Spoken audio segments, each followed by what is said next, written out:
Hello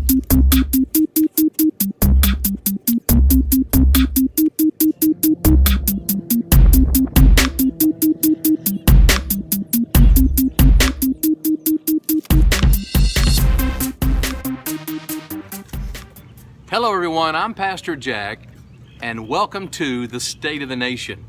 I'm a children's pastor here in beautiful Pensacola, Florida, and I'm actually at a local high school today, one of our local high schools.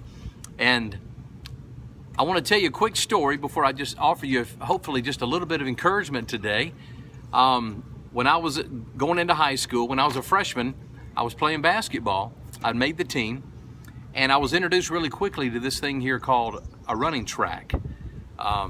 It soon became my enemy, but I remember when all the basketball teams, the varsity, the JV, and the freshmen lined up on the track back to back, arm lengths apart, the whistle blew and we had to run.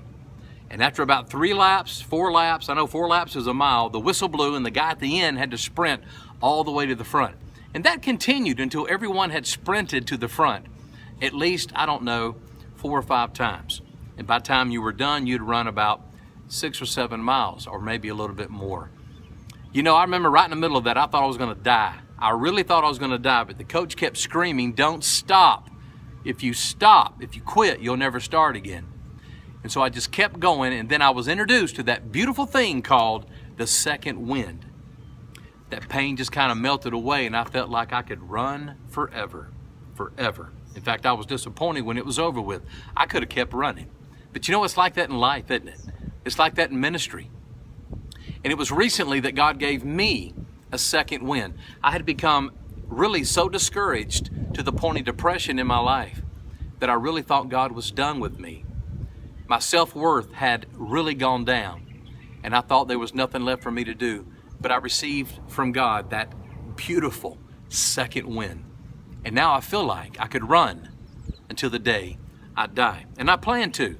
But you know, let's talk real quick about discouragement. Discouragement is something that affects everyone. It's in the secular world. It's in ministry as well. If you've been in ministry for 2 weeks, probably 3 days, you probably already know what discouragement in ministry can be.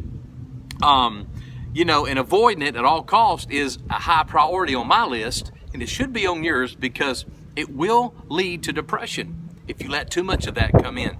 And depression is our enemy because it will render us absolutely useless. So let me just give you a few little things to remember. Number one, our help comes from God alone. I love Kidman Academy. I love Kidman Nation. I love Ryan. I love Martine. I love all these guys, man. All that they're doing and all that they're giving us is wonderful. It's great resources.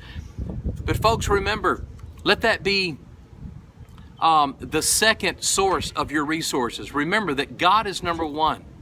Put God first. Let Him be your number one resource. His Word, your prayers, time with Him, and then bring in all these secondary and third resources into your life. But keep God first place in your life. If you don't, then all these other resources will just become temporary if God is not first in your life. Psalms chapter 12, verses 1 and 2, read that.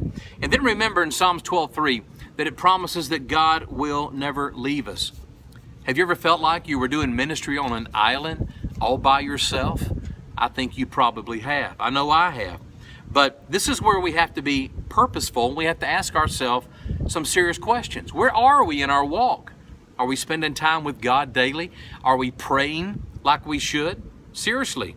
Are we fellowshipping with other believers? Are we doing more than what we do? Are we a part of a small group or a life group or whatever you guys call it at your church? Are we putting ourselves out there? Are we gaining new friends and new insight into life and ministry? We can't just do what we're called to do. We got to get out there, and we've got to do other things. We got to include other people in our lives. But mostly, when times get tough, it's not God pulling away from us. It's us pulling away from Him. So I would encourage you to make time to be with Him and find rest in His presence. And then the third thing, quickly, examine your delegation and balance in life. You can't do ministry alone. Oh, God knows I did. I learned that lesson a long time ago. And then what are your priorities? What can be outsourced? What can be offset? In fact, what can be put aside or put off for just a little while, you know? And then last but not least, remember your calling. Remember your calling. What is your self-worth? You know, when we become discouraged, we become less capable for God and for the ministry. And listen to me, folks, because, you know, I've been there. It's an attack of the enemy trying to convince you and I that the grass is greener on the other side, but it's not. It's definitely not greener. So remember how much God loves you. He knows you by name. He has called you into this ministry. Avoiding all discouragement is not possible, but you know, dealing with it is.